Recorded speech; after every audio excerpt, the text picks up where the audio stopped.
প্রিয় বন্ধুগণ, আমাদের ক্লাসটি হচ্ছে দ্বিতীয় শ্রেণীর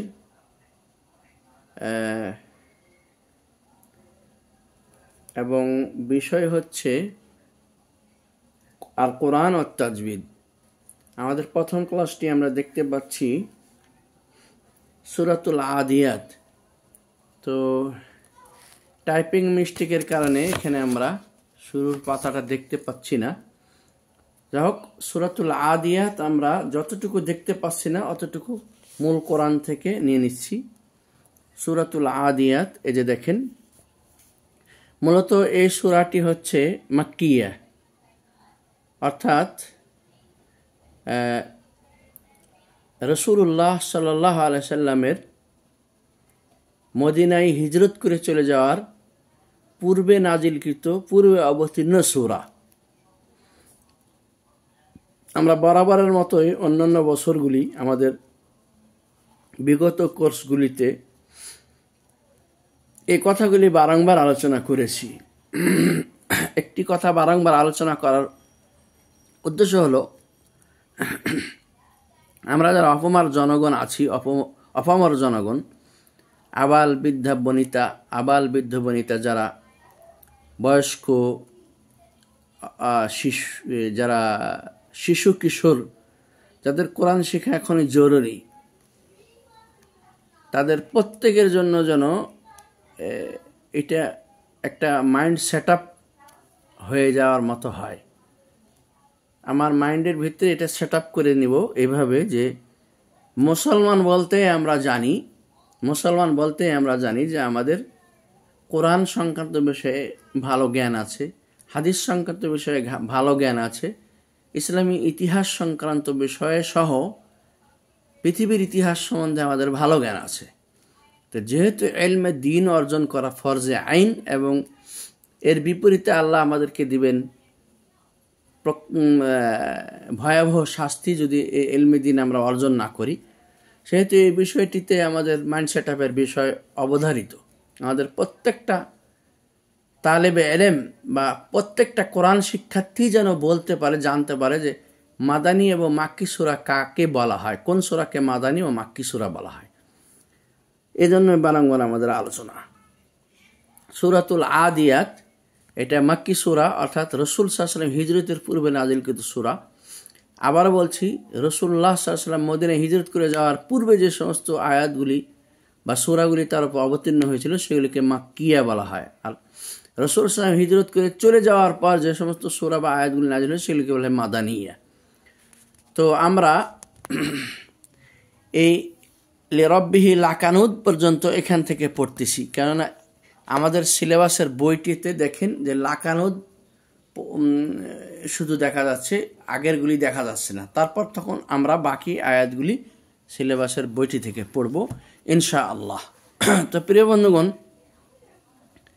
আমরা যেহেতু জানি যে কোরআন পড়ার পূর্বে আমাদেরকে ইস্তেআজা এবং বিসমিল্লাহকে বলা হয় তাসমিয়া, আরেকটি কথায় বলা হয় বাসমালা।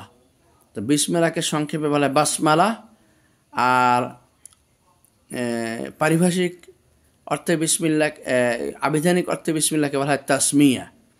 তো তাসমিয়া যখন আপনি বলবেন তখন বুঝতে পারবেন যে বিসমিল্লাহকে উদ্দেশ্য করা হয়েছে। বাসমালা বললে তো সহজেই বুঝে মানুষ। তো বাসমালা কোনো আয়াতের শুরুতে পড়া সুন্নাহ, আর যদি সেটা বিশেষত কোনো সূরার শুরু হয় তবে সুন্নাতে মুআক্কাদা, এবং সাধারণভাবে সুন্নাহ। আর এজন্যই আরবরা সূরার মধ্যে থেকে পড়লে শুধু ইস্তেআজা দিয়েই তারা আউযু বিল্লাহি মিনাশ শাইতানির রাজিম দিয়েই শুরু করে। তো এই জ্ঞানটাও আমাদের থাকা উচিত। সূরার শুরু পড়তে গেলে বিসমিল্লাহ জোরে পড়া বা বিসমিল্লাহ পড়া সুন্নাতে মুআক্কাদা, আর যে কোনো আয়াত পড়তে গেলে বিসমিল্লাহ পড়াটা সুন্নাহর অন্তর্ভুক্ত, মুস্তাহাব কাজ। আর আউযু বিল্লাহ পড়া কোরআন তেলাওয়াতের পূর্বে প্রথমবার ওয়াজিব। সেই জন্য আমরা আউযুবিল্লাহ অর্থাৎ ইস্তেআযা, আউযুবিল্লাহকে বলা হয় ইস্তেআযা। ইস্তেআযা এবং তাসমিয়া দিয়ে আমরা আয়াতটি শুরু করতে যাচ্ছি। আমরা অনেক সময় বলি বিসমিল্লাহ করেন, এই কথাটা ভালো, আমাদের মুসলমানদের এটি ইসলামিক ঐতিহ্য। আল্লাহ আল্লাহ শুরু করেন, বিসমিল্লাহ বলেন, বিসমিল্লাহ বিসমিল্লাহ বলেন। তার মানে একজনকে সে শিক্ষা দিচ্ছে যে আল্লাহর নাম ছাড়া খাইবা না বা আল্লাহর নাম ছাড়া কোনো কাজ করবা না। এটা খুব সহজভাবে দিনের একটি শিক্ষা মানুষের সমাজে ছড়িয়ে ছিটিয়ে রয়েছে। যাও, আউযু বিল্লাহি মিনাশ শাইতানির রাজীম, বিসমিল্লাহির রহমানির রহিম।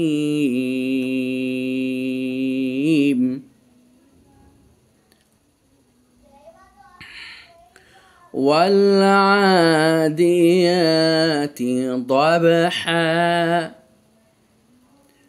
ওয়ালাম যাবার ওয়াল, এই আলিফটা বেনাই, বানানোর সময় উচ্চারণ হচ্ছে না। ওয়ালাম যাবার ওয়াল, আইন খাড়া যাবার আ, মধ্যে তবাই এক আলিফ পরিমাণ টান। ওয়াল আ দিয়াতি, খাড়া যাবার এক আলিফ পরিমাণ টান। ওয়াল আদিয়াতি, ওয়ালাম যাবার ওয়াল, আইন খাড়া যাবার আ, ওয়াল আ দাল জেদ্দি, ওয়াল আদি, ইয়া খাড়া যাবার ইয়া, ওয়াল আদিয়া তাজেদ্দি, ওয়াল আদিয়াতি। দেখেন এইভাবে উচ্চারণ হবে, কম বেশ করা যাবে না। দবহা, এটিকে আমরা বানান করব দবা যাবার দব, হা আলিফ দিয়ে যাবার হান, দবহান। তো এখন আমরা ওয়াকফ করব, এই জন্য আমরা এটিকে মদ্দি এওয়াজ হিসেবে পড়ব। যদি আলিফ খারে ডানের তানবিন থাকে এটাকে বলে মদ্দে এওয়াজ, শুধু আলিফটাই পড়া লাগে, তানবিন পড়া যায় না। তাহলে ওয়াল্লাদিয়াতি দবহা, দেখেন তানবিন পড়লাম না। ঠিক এইভাবে এটাও ফালাম যাবার ফাল, এই ফায়ের সাথে আলিফটা উচ্চারণ হলো না, বানান করতেছি সরাসরি লামকে যে ধুতেছে ফা। ফালাম যাবার ফাল, মিম পেশ মু, ফাল মু, এই যে ওয়াও সাকিন ডানে পেশ মদতবাই একালি পরিমাণ আমরা টানলাম। ফাল মু রাজেরি, ফাল মুরি, ইয়া খাড়া যাবার ইয়া, ফাল মুরিয়া তাজেতি, ফাল মুরিয়াতি। কবদাল যাবার কদ, হা আলিফ দিয়ে যাবার হান, কদ হান। তখন আমরা মধ্যে এওয়াজ, আলিফ খালি ডানে তানবিন, মধ্যে এওয়াজের খালি তানবিন পড়ব না, অক্ফ করব। কদ হা, এভাবে দব হা যেভাবে থামলাম, কদ হা এভাবে থামলাম এখানে। এরপরেরটা দেখেন, ফাল মুগীরাতি সুবহা। ফালাম যাবার ফাল, এই যে আলিফটির উচ্চারণ হলো না, ফালাম যাবার ফাল, এই ফা লামকে গিয়ে ধরলো। মিম পেশ মু, ফাল মু, ফাল মু, গয়নিয়াজের ঘি, ফাল মুগি, এই যে মদতবাই এক আলিফ টান, ইয়া সাকিন ডানেজের, এই যে ইয়া সাকিন ডানেজের জন্য ফাল মুগি। র খাড়া যাবার র, এই যে মদতবাই, খাড়া যাবার মদতবাই, ফাল মুগি র হইল, র খাড়া যাবার র তাজেতি, মুগীরাতি। তাহলে ফাল মুগীরাতি, সদবা যাবার সব, সদবা পে সুব, সরি ফর মিস্টেক, সদবা পে সুব, সদ তারপর বা তারপর পেশ, এভাবে উচ্চারণ করতে হয় সবসময়। আগে অক্ষরগুলো উচ্চারণ করতে হয়, পরে পেশ, জবরজের পেশ। সদবা পে সুব, হা আলিফ দিয়ে হান, সুব হান। এখন অক্ফ করব, এই জন্যে এখানে মদ হিসেবে এটাকে পড়বো, সেটা হলো যে মদ আওয়াজ, আলিফ খালি ডানের তানবিন, সেক্ষেত্রে তানবিন বাদ পড়ে যাবে, শুধু আলিফটা উচ্চারণ হবে। ফাল মুগীরাতি সুবহা। আমার সাথে সাথে এইভাবে আপনারা মুখ মিলিয়ে মিলিয়ে যদি পড়েন, কম বেশ না করেন, খুব দ্রুত আপনারা অনেক কিছু বিধান না জানতে পারলেও পড়া আপনাদের সহি হয়ে যাবে। মূলত পড়াটা সহি হওয়াটাই ছিল টার্গেট ইসলামের। বিধান জানাটা অত কঠিনভাবে ফরজ করা হয়নি, যারা শিক্ষক করবেন তাদের জন্য। কিন্তু মূলত যারা শিক্ষকতা করার কোনো উদ্দেশ্য নাই, নিজেই পড়ে সওয়াব অর্জন করা, জাহান্নাম থেকে বাঁচা, জান্নাত যাওয়ার যার অভিপ্রায় রয়েছে, সে ব্যক্তি সহিভাবে যদি পড়তে পারে সেটাতেই আল্লাহ তাকে সওয়াব দিবে। ইচ্ছাকৃতভাবে সুযোগ থাকা সত্ত্বেও সহিভাবে যারা না পড়বে তাদের গুনাহ হবে, ইচ্ছাকৃতভাবে সুযোগ থাকা সত্ত্বেও। কিন্তু যারা সুযোগ নাই কিন্তু পড়তে সচেষ্ট, পড়তেই যাচ্ছে, তাদের ডাবল সওয়াব হবে। এখন আসেন, فأثرن به نقعا, ফা জবর ফা, হামজা জবর আ, ফা আ, সার জবর সার, ফাআসার, নুন জবর না, ফাআসারনা, বাজের বি, হা খাড়াজের হি, বিহি, ফাআসারনা বিহি, ফাআসারনা বিহি, এখানে ফাআসারনা এরকম টানা যাবে না, ফাআসারনা এরকম না, ফাআসারনা কন্ট্রোল করতে হবে নিজের মুখকে, ফাআসারনা বিহি, নুন কাব জবর নাকো, আইন আলিফ দুই জবর আন, নাকো আন মদ এওয়াজ, এই যে আলিফ খালি ডানে দু জবর, এটা মদ এওয়াজ, অক্ফ করবো, এই জন্য তানমিন বাদ হয়ে যাবে, নাকো টেনে ছেড়ে দিলাম। ফাওয়া সাতনা বিহি জামআ, ফাওয়া সাতনা, ফা জবর ফাওয়া জবর ফাওয়া, সিন জবর সা, সিনতা জবর সাত, ফা জবর ফাওয়া জবর ফাওয়া, সিন ত জবর সাত, ফাওয়া সত বলা যাবে না, ফাওয়া সাত, সাত সিন, সিন সাত, ফা জবর ফা, ওয়া জবর ফাওয়া, সিনতা জবর সাত, সিনতা জবর সাত, সিনতা জবর সাত, তওয়াক্কাল করা হবে জন্য, ফাওয়া সাত, নুন যাবে না, ফাওয়া সাত না, বাজের বি, হা খাড়াজের হি, বিহি, ফাওয়া সাত না বিহি, জিমেম জবর জাম, আইন আলিফ দুই জবর আন, জাম আন, অক্ষ করব, আলিফ খালি ডানে তানবিন, তো অক্ষ করবো, এই জন্য মধ্যে আওয়াজ হিসেবে এটা আসবে, এই তানবিন বাদ চলে যাবে, জামা। এরপর আসেন ইন্নাল, এই প্রথমটাই হচ্ছে নুনে মুসাদ্দাদা, ওয়াজিব গুন্না, এক আলিফ পরিমাণ গুনার অবস্থান, ইন্নাল ইনসানা, এই যে প্রথমটা হচ্ছে নুন সাকিন, তারপরে সিন, নুন সাকিনের পর সিন ইকফা, এই জন্য আমরা ইকফাতে গুন্না করেছি, ইন্নাল ইনসানা, আলিফ খালি ডানে যাবার, সানা মধ্যে তবে এক আলিফ পরিমাণ টান। সবগুলি বিধান দেখে দেখে পড়তে হবে, যদি আপনার বিধান মনে না থাকে পড়া শুদ্ধ হইতে হবে, ইন্নাল ইনসানা এরকমই পড়াটা হইতে হবে।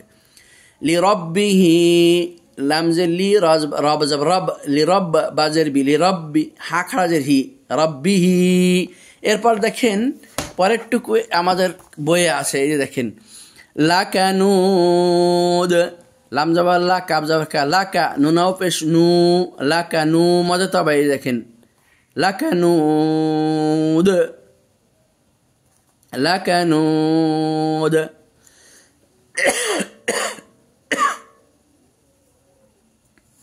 অক্ষর ডানে মদ্দার হরফ, এই অক্ষর ডানে মদ্দার হরফ হওয়াতে এটা মজা তবাই উপরে আধিক্য লাভ করেছে, অক্ষর ডানে মদ্দার হরফ, সেটা হলো অক্ষর ডানে মদ্দার হরফ, এটা হচ্ছে মদ্দা আরজি সুকুন, অক্ষর ডানে মদ্দার হরফকে বলা হয় মদ্দা আরজি সুকুন। দেখেন অসাকিন ডানে পেশ, এটা ঠিকই মদ্দা তবাই ছিল, কিন্তু মূলত আয়াতের শেষ হয়ে যাওয়ার কারণে অক্ষ করেছি আমরা, আর যখন আমরা দালকে অক্ষ করেছি তখন তানবিন বাদ দিয়ে দিয়েছি, যেমন জান্নাকে আমরা জজম পড়েছি দালটাকে, তো অক্ষর ডানে মদ্দার হরফ, অক্ষর ডানে মদ্দার হরফ কি দেখেন, সেটা ওয়াও, এই জন্য লাকানুদ,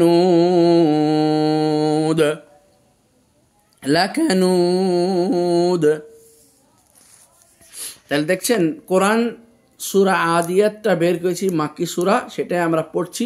আমাদের একটা পৃষ্ঠে ছাপাখানা থেকে বাই মিস্টেক, আমার কাছে যে হার্ড কপিটা আছে, বাই মিস্টেক এই পৃষ্ঠাটা দেয়া হয়নি, তারা দিতে ভুলে গেছেন। এখন হঠাৎ করে ওই পৃষ্ঠাটা এখানে সংযোজন করা একটা কঠিন বিষয়, কি দরকার, যেটা আমাদের কোরআনেই আছে, কোরআন থেকে আমাদের এই সিলেবাসটাকে চয়ন করা হয়েছে। সেই জন্য সূরা আদিয়াত আপনারা পড়বেন, দেখবেন আমি যেগুলি পড়ে গেছি শুধু এই শব্দটি থেকে এখানে লেখা আছে, বাকিগুলি নাই, ওই পৃষ্ঠাটা নাই, সেই জন্য ও মূল কোরআন থেকে পড়ে দিয়েছি। ইনশাআল্লাহ আমরা নেক্সট ক্লাসে ওয়া ইন্নাহু অর্থাৎ 7 নম্বর আয়াতটি থেকে আমরা পড়াটা শুরু করব। নেক্সট ক্লাসে আমরা ওয়া ইন্নাহু আলা ছয়টি আয়াত আমরা পড়েছি বিশ্লেষণপূর্বক। ইনশাআল্লাহ আমরা আগামী ক্লাসটিতে নেক্সট ক্লাসটিতে 7 নম্বর আয়াতটি থেকে পড়ব। ওমা তৌফিক ইল্লা বিল্লাহ।